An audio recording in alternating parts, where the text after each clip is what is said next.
ಎಲ್ರಿಗೂ ನಮಸ್ಕಾರ. ನಾನು ನಿಮ್ಮ ಅಡ್ವೊಕೇಟ್ ಜಯರಾಮೇಗೌಡ ಕನಕಪುರ. ಇವತ್ತು ತಮ್ಮ ಮುಂದೆ ಪ್ರಸ್ತಾಪ ಮಾಡಲಿಕ್ಕೆ ಇಚ್ಛೆ ಪಡೆದಿರುವಂತಹ ವಿಚಾರ ಯಾವುದು ಅಂತ ಹೇಳೋದಾದ್ರೆ, ಕರ್ನಾಟಕ ಸರ್ಕಾರದ ಕಂದಾಯ ಇಲಾಖೆ ಜಾರಿಗೆ ತಂದಿರುವಂತಹ ಸಬ್ ರಿಜಿಸ್ಟ್ರಾರ್ ಕಚೇರಿಗಳ ಸಮಯದ ಬದಲಾವಣೆ ಬಗ್ಗೆ ತಮಗೆ ಹೇಳಲಿಕ್ಕೆ ಇಚ್ಛೆ ಪಡ್ತಾ ಇದ್ದೀನಿ. ಮೊದಲನೇ ಬಾರಿಗೆ ನಮ್ಮ ಚಾನಲ್ ನೋಡ್ತಾ ಇರುವಂತಹ ವೀಕ್ಷಕರಾದ್ರೆ ಈಗಲೇ ನಮ್ಮ ಚಾನಲ್ಗೆ ಸಬ್ಸ್ಕ್ರೈಬ್ ಆಗಿ, ಈ ವಿಡಿಯೋಗೆ ಲೈಕ್ ಮಾಡಿ, ಮತ್ತೆ ಈ ವಿಡಿಯೋನ ಹೆಚ್ಚು ಹೆಚ್ಚು ಜನಗಳಿಗೆ ಶೇರ್ ಮಾಡಿ, ಮತ್ತೆ ಈ ವಿಡಿಯೋನ ಕೊನೆವರೆಗೂ ನೋಡಿ ಅಂತ ಹೇಳ್ತಾ ಹಿಂದಿನ ಸಂಚಿಕೆಯನ್ನ ಪ್ರಾರಂಭ ಮಾಡ್ತಾ ಇದ್ದೀನಿ.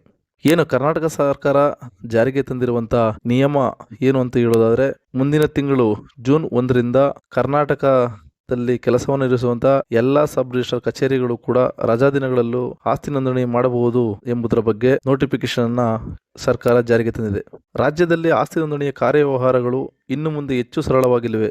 ಹೌದು, ಅದು ಹೇಗೆ ಅಂತ ಹೇಳೋದಾದ್ರೆ, ಕರ್ನಾಟಕ ಸರ್ಕಾರದ ಮಹತ್ವದ ನಿರ್ಧಾರದಂತೆ ಉಪನೋಂದಣಿ ಕಚೇರಿಗಳು ಕಾರ್ಯನಿರ್ವಹಣಾ ಸಮಯದಲ್ಲಿ ದೊಡ್ಡ ಬದಲಾವಣೆಯನ್ನು ಮಾಡಲಾಗಿದೆ. ಈವರೆಗೆ 2ನೇ ಶನಿವಾರ, 4ನೇ ಶನಿವಾರ ಮತ್ತು ಭಾನುವಾರಗಳನ್ನು ರಜಾ ದಿನಗಳಿಗೆ ಪರಿಗಣಿಸಲಾಗುತ್ತಿತ್ತು. ಆದರೆ 2025 ಜೂನ್ 1ರಿಂದ ಈ ದಿನಗಳಲ್ಲಿಯೂ ಸಹ ಸಬ್ ರಿಜಿಸ್ಟ್ರಾರ್ ಕಚೇರಿಗಳು ಕಾರ್ಯನಿರ್ವಹಿಸಲಿವೆ. ಯಾವ ಕಚೇರಿಗಳಿಗೆ ಈ ನಿಯಮ ಅನ್ವಯವಾಗುತ್ತದೆ ಅಂತ ಹೇಳೋದಾದ್ರೆ, ಈ ನಿಯಮವು ರಾಜ್ಯದ ಎಲ್ಲಾ ಜಿಲ್ಲೆಯಲ್ಲಿರುವ ಒಟ್ಟು 257 ಉಪನೋಂದಣಿ ಕಚೇರಿಗಳಿಗೆ ಅನ್ವಯಿಸುತ್ತದೆ. ರಾಜ್ಯದ ಎಲ್ಲ ತಾಲೂಕು ಮಟ್ಟದ ಕಚೇರಿಗಳನ್ನು ಒಳಗೊಂಡಿರುತ್ತದೆ. ಎಲ್ಲಾ ಕಚೇರಿಗಳು ಈ ಹೊಸ ಪದ್ಧತಿಗೆ ಒಳಪಟ್ಟು ಕಾರ್ಯನಿರ್ವಹಿಸಬೇಕೆಂದು ನಿರ್ವಹಿಸಬೇಕೆಂದು ಕರ್ನಾಟಕ ಸರ್ಕಾರ ನಿರ್ದೇಶನ ನೀಡಿದೆ. ಈ ಕುರಿತು ನೋಂದಣಿ ಮಹಾಪರಿವೀಕ್ಷಕರು ಮತ್ತು ಮುದ್ರಾಂಕ ಆಯುಕ್ತರು ದಿನಾಂಕ 20/5/2025 ಅಧಿಕೃತ ಅಧಿಸೂಚನೆಯನ್ನು ಹೊರಡಿಸಿದ್ದಾರೆ. ಸದರಿ ಅಧಿಸೂಚನೆ ಉಲ್ಲೇಖಿಸಿ ಇದೀಗ ಉಪನೋಂದಣಿ ಕಚೇರಿಗಳಿಗೆ ಜ್ಞಾಪನ ಪತ್ರ ಹೊರಡಿಸಿದ್ದಾರೆ. ಅಧಿಸೂಚನೆಯ ಪ್ರಕಾರ ಈ ಕೆಳಗಿನ ಮುಖ್ಯ ಅಂಶಗಳನ್ನು ಸರ್ಕಾರ ಸ್ಪಷ್ಟಪಡಿಸಿದೆ. 2ನೇ ಶನಿವಾರ, 4ನೇ ಶನಿವಾರ ಮತ್ತು ಭಾನುವಾರಗಳು ಸಬ್ ರಿಜಿಸ್ಟ್ರಾರ್ ಕಚೇರಿಗಳಿಗೆ ಕಾರ್ಯದಿನಗಳಾಗಲಿವೆ. ಈ ದಿನಗಳಲ್ಲಿ ಸಾರ್ವಜನಿಕರು ತಮ್ಮ ಆಸ್ತಿ ದಾಖಲೆಗಳನ್ನು ನೋಂದಾಯಿಸಿಕೊಳ್ಳಲು ಅನುಮತಿಸಲಾಗುತ್ತದೆ. ಈ ಹೊಸ ನಿಯಮವು 1/6/2025ರಿಂದ 28/12/2025 ಪ್ರಯೋಗಾತ್ಮಕವಾಗಿ ಜಾರಿಯಾಗುತ್ತವೆ. ಅಲ್ಲದೆ ಮಂಗಳವಾರ ರಜಾ ದಿನವಾಗಿ ಪರಿಗಣಿಸಲಾಗಿದೆ. ರಜಾ ದಿನಗಳಲ್ಲಿ ಕೆಲಸ ನಿರ್ವಹಿಸುತ್ತಿರುವ ಉಪನೋಂದಣಿ ಕಚೇರಿಗಳಿಗೆ ಮುಂದಿನ ಮಂಗಳವಾರ ರಜಾ ದಿನವೆಂದು ಘೋಷಿಸಲಾಗಿದೆ.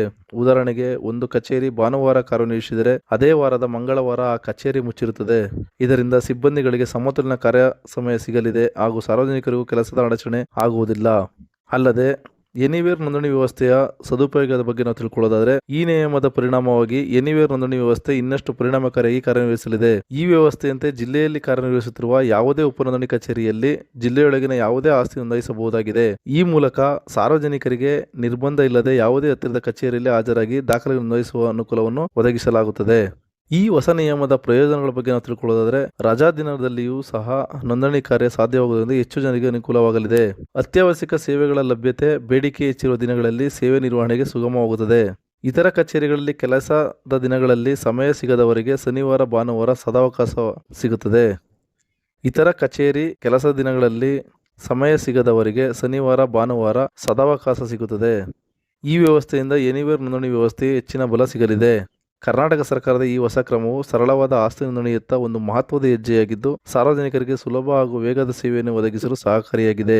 ಇದರ ಮೂಲಕ ಭವಿಷ್ಯದ ಡಿಜಿಟಲ್ ಇಂಡಿಯಾ ಹೋರಾಟದ ಭಾಗವಾಗಿ ಹೆಚ್ಚು ಸೌಕರ್ಯಯುತ ಸೇವೆಗಳನ್ನು ಇನ್ನಷ್ಟು ಮುಂದುವರಿಸಬಹುದಾಗಿದೆ ಎಂದು ರಾಜ್ಯ ಕಂದಾಯ ಇಲಾಖೆ ಸ್ಪಷ್ಟಪಡಿಸಿದೆ.